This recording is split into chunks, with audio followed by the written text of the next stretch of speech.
Okay, so welcome everyone. Today is April 26, 2022. This is the SIG-Network Ingress NGINX sub-project meeting. My name is Ricardo. I'm going to be your host for today. This meeting is getting recorded, so please be aware of that and don't say anything that you don't want to get recorded and persisted in the internet.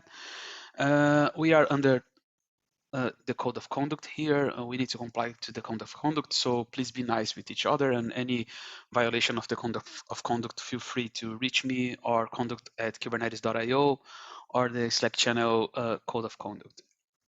And with that said, let's get started. I'm going to share my screen with you.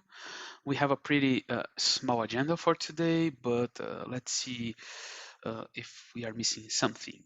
Okay, so I don't think we have any new member here. We are only 4 people today, so let's keep this. I'm gonna come back to the issue triage and the action items from the next meeting, from the last meeting after the open topics. So Long suggested that the open topic for today would be a follow-up on the CVE and what happened, and so I want to just give some explanation on that. So we've been aware of that CVE, I guess, for the last 3 months. Okay, those were two which were actually variations of the previous CVEs, where someone can use some well-crafted configuration or a well-crafted annotation, or even something inside Ingress path which is not validated by Kubernetes API server, and we thought that it was. And with that, they can use those well-crafted strings to inject some commands that can be used to turn into NGINX configurations that can then be used to extract informations like Kubernetes security service account or a certificate or something, some configuration that's persisted inside the NGINX, the Ingress NGINX container. And then while discussing that with security folks like CJ from Google and also Elvin and James, so we couldn't actually announce that to the rest of the community, and I am really sorry for that. But when we got CVE's announcement, we need to keep them embargoed in a sense that it doesn't become a 0-day where people can actively exploit without a fix, right? So this happens sometimes, and we cannot work in the wild with them, so we need to work with them in a more silent way. And that said, we started to discuss which would be the best approach to get rid of that recurrent problems of having someone actually abusing of the lack of sanitization on the template from our controller to do whatever they want in NGINX configurations. And one thing that wasn't actually considered right now was to work on the sanitization of the template functions, because our templates, they are pretty complex. So we know that we could in a way like close a hole and then another hole would open in that case, because our template is pretty big and it generates some bigger and NGINX configuration files, and closing that it would be really hard, and it would take a lot of time to make all of the assessments of which string could be added in which place, and could also generate a lot of breaking changes. So the best approach would be to actually to split the NGINX container, the NGINX service from the Ingress controller, but also that's not something that's like a short-term solution. So we would need to have a midterm. That thing would be actually a midterm solution, because again, it would have some breaking changes. It would change a lot of how we do the things inside Ingress controller, and we still want to do that. We still plan to do that, but it wasn't like the CVE was open like for 1 or 2 months, and we didn't got a proper answer for that or a proper solution for that, right? So we came with the GCH root dejailing in a sense of, okay, I may have control plane and data plane splitted between them, but running on the same container, on the same pod or on the same container right now. So it would be at least easier to isolate, to reduce the blast of the vulnerability inside the container, right? So instead, even compromising the container, which in my opinion is still possible in some scenarios, but even compromising the container, the attacker would just have access to the file system inside that siege root, and it would be the blast would be smaller. And the other thing was the deep inspector, which is okay. We know at least what are the keywords that some people they are using for that. We know that some of them they are dangerous, like root and alias, but we cannot remove them or block them because they are part of NGINX core. So let's just block them in any of the fields of the ingress object, and then doing the same thing that we did in the annotations. And the plan is actually to have the deep inspector as just one thing in the future. So right now, what we are doing is actually stopping some attacker in a multi-tenant environment of adding dangerous configurations in Ingress, or things that may be used to escape the config, right? So still escaping sometimes the escaping the strings, they are possible, but it would end into let's say it may end with something not usable to get privileged access into NGINX so far. But we are going to still keep looking into usages of other directives. We know that some of them they are going to appear. I wrote a blog post that's been reviewed about that to be published in Kubernetes official site, in a way that letting people know that Ingress controllers and Ingress proxies, they are actually the most risky component in Kubernetes right now, right? Because they are an HTTP proxy exposed usually to the internet and with privileged access to Kubernetes API servers. So we know the problem that we have in our hands, and we are actually trying to get some commitment on improving more and more the security of Ingress NGINX, and we expect the community to, first of all, understand that any piece of software can have problems, and also to help us figuring out which rules we need to insert and keep blocking attempts of compromising Ingress for their own security. So this is the CVE follow-up. So any question on that? So should we respond back on the issues or chats saying that, or basically fleshing out the issues, saying, can you please demonstrate the exploit in a private communication? Is that the right way to proceed? Yeah. So if someone finds some vulnerability and says, "Hey, I could exploit it," the right way of doing that is actually sending to security at kubernetes.io, right? Because then they are gonna actually take that seriously in a sense of not just ignoring the issue, which happens sometimes with us because not because we are jerks, but because sometimes we do have a lot of things to do.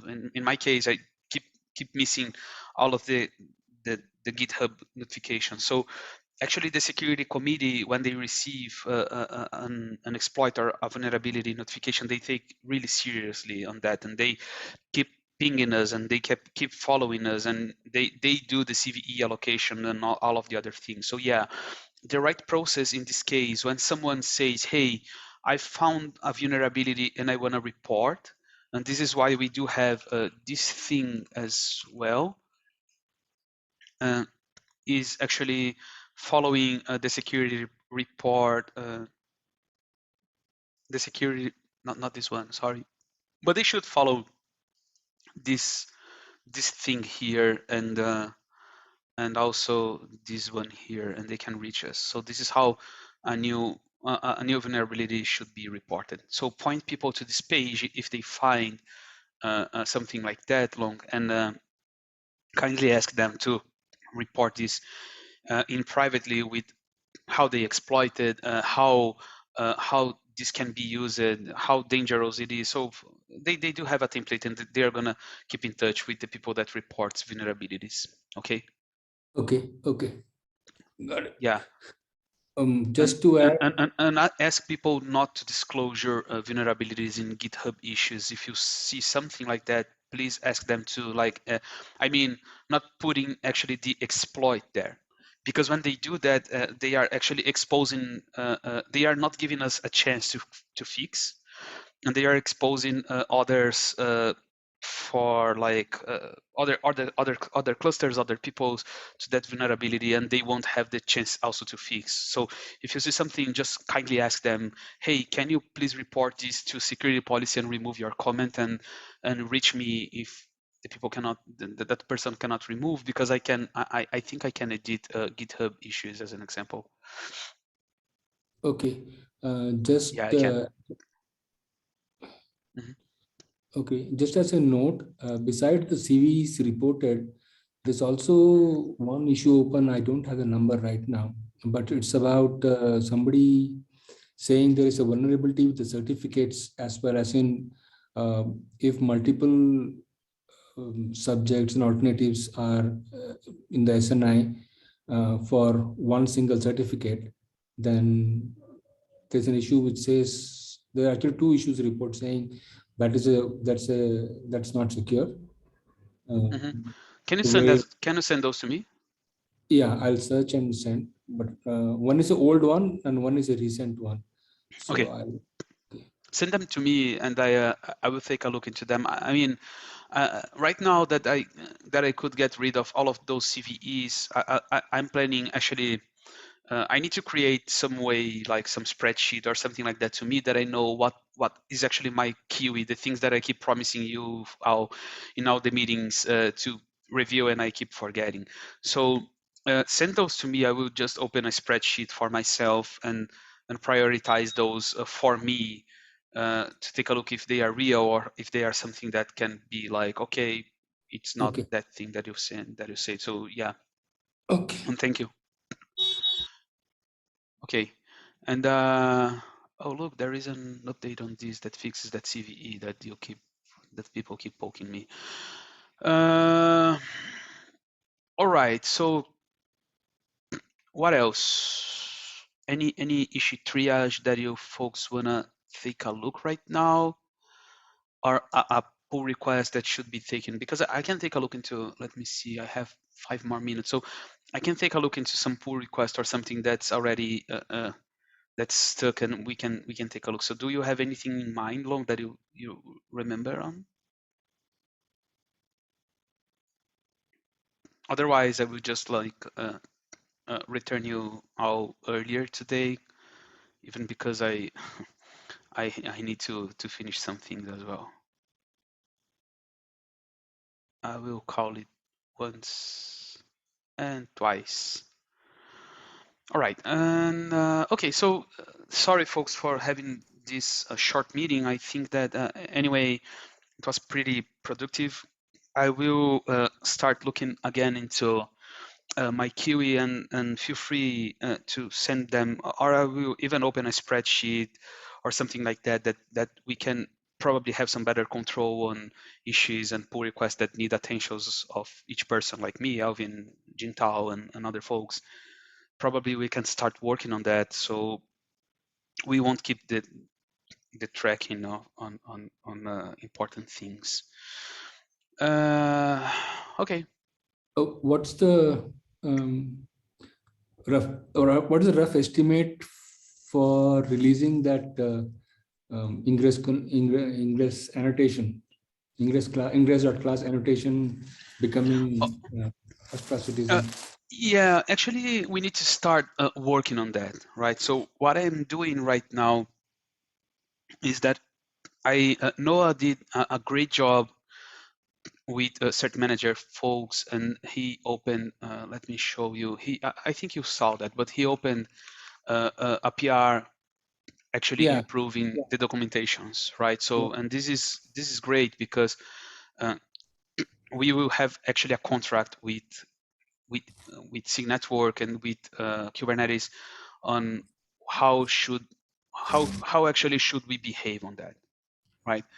And as soon as this is actually reviewed and approved, and we are right now in the code freeze, but after the code freeze, what I want to do is actually take this description, sit down and start drawing all of the Ingress class scenarios, and I will need your help on that one. So as an example, how can we allow people to run Ingress in NGINX without cluster scoped permissions, right? So they still need Ingress class as an example, but Ingress class can be an annotation and Ingress controller reconciling by that annotation. So this is one approach, and they may use scoped permissions or not. So I would actually, and this is something that I asked for Noah as well. So probably we three should do an architectural design on that before I start developing, right?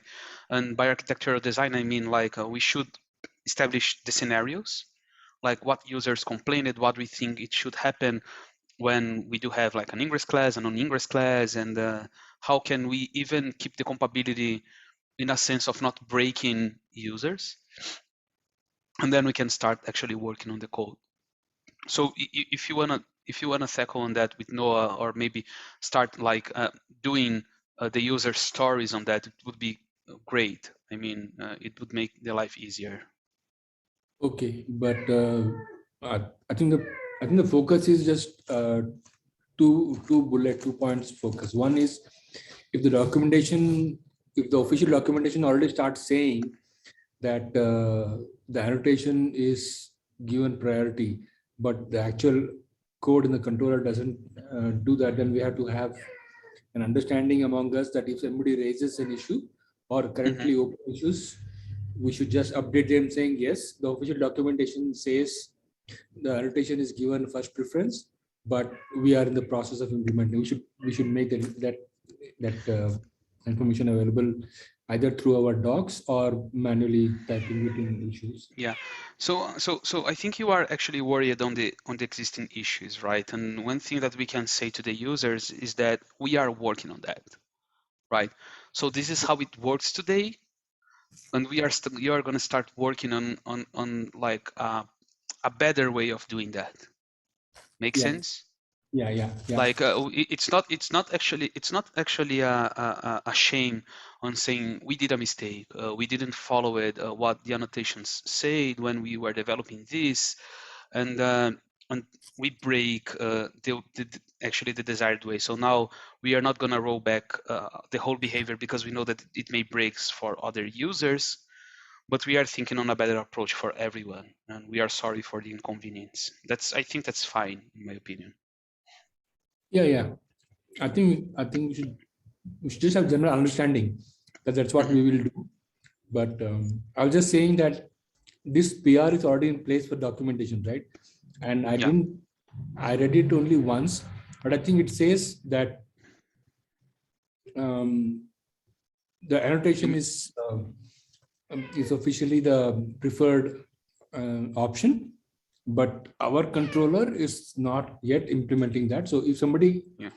both for the open issues and any new issue coming up related to that, we should tell people that yes, the documentation is correct and we're in the process of implementing it.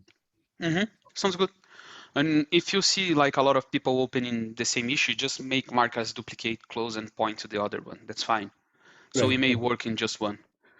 Okay. Got it. We can even, if you want, we can even open like an umbrella issue from ourselves saying we need to improve Ingress class. We know this, and that problem. And if people keeps opening, we say, okay, the official issue is this one that we are actually following. I think it's fine, and we can use Yeah. that one to document the architecture that we want. Make sense? Yeah. We can do that. So let it evolve. Let it evolve. But going forward, I think we just have understanding that that's how we will respond. Okay. All right. So I think that's all for today. I really have to drop as well, folks. But thank you all, and feel free to reach me in. I'm checking Slack more on these days now that I have a bit more time. And thank you, everybody, for the great things that we've been achieving so far. And feel free to ping me if you need. And see ya. And by the way, I think that the next meeting. Let me see, but I think it's gonna be during KubeCon. Is it? No, it's yeah, it's the week before. Okay. Otherwise, I would just call it canceled. But yeah, we see you all in the next in 2 weeks. Bye, folks. Thanks, everyone. Bye. Yes.